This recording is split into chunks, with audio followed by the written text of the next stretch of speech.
जब पाकिस्तान ने इंडिया पर चढ़ाई कर ली तो ट्रंप बीच में आ गए और सुलह करवा दिया।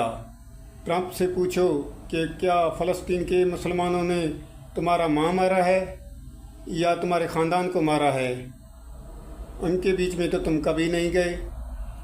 क्या वो इंसान नहीं है? क्या फ़लस्तीन के मुसलमानों का जान माल आबरू का नुकसान नहीं हो रहा? वहाँ तो तुमको दिखाई नहीं दे रहा। सारी दुनिया के मुसलमान चीख रहे हैं कि फ़लस्तीन के मुसलमानों पर जुल्म हो रहा है, बर्बरियत हो रहा है। वहाँ तो तुम्हें दिखाई नहीं दे रहा। इसराइल के भड़वे, इसराइल के दल्ले, वहाँ तुम्हें कुछ नहीं दिखाई दे रहा। यहाँ इंडिया की एक फ़ोन पर तुमने सुलह करवा दिया। क्यों? पाकिस्तान के पास एटमी ताकत है, इसलिए मोदी के एक फ़ोन पर तुमने सुलह करवा दिया। और फ़लस्तीन के मुसलमानों के लिए दुनिया भर की मुसलमान चीख रहे हैं कि भाई फ़लस्तीन के मुसलमानों पर जुल्म हो रहा है। वहाँ तो तुम नहीं सुन रहे। यही बोलो ना, तुम भारत और इसराइल के दल्ले हो, भड़वे हो, कुत्ते हो। ये मुसलमानों के लिए एक बहुत बड़ा अलमिया है।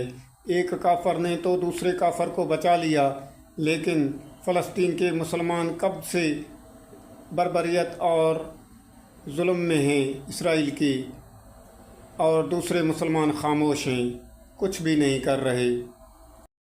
सुना है कि ट्रंप सऊदीया आया हुआ है इसराइल का भड़वा बन के।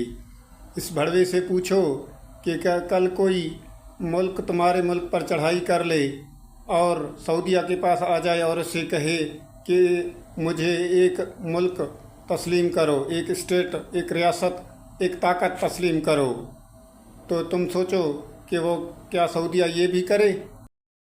इस इसराइल के भड़वे से पूछो कोई तुम्हारे भाई को पकड़ ले और इससे खूब तुम्हारी आँखों के सामने मारे और तुम्हारी बहनों की इज़्ज़त को लूटे तुम्हारी आँखों के सामने, और तुम्हारे भाई के बीवी के इज़्ज़त को लूटे तुम्हारे आँखों के सामने, उन पर तशद्दुद करे और उनके घर पर कब्ज़ा करे, और तुमसे यही बोले कि मुझे एक ताकतवर शख्स जानो, यानी तस्लीम करो, तो क्या तुम तस्लीम करोगे?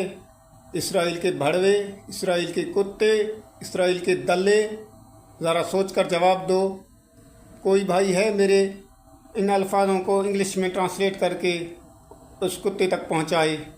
शुक्रिया। ऐ सऊदीया के हुक्मरानों सुनो, अगर तुमने ट्रंप का कहना मान लिया तो तुमने अल्लाह के साथ और रसूल अल्लाह सल्लल्लाहु अलैहि वसल्लम के साथ और फ़लस्तीन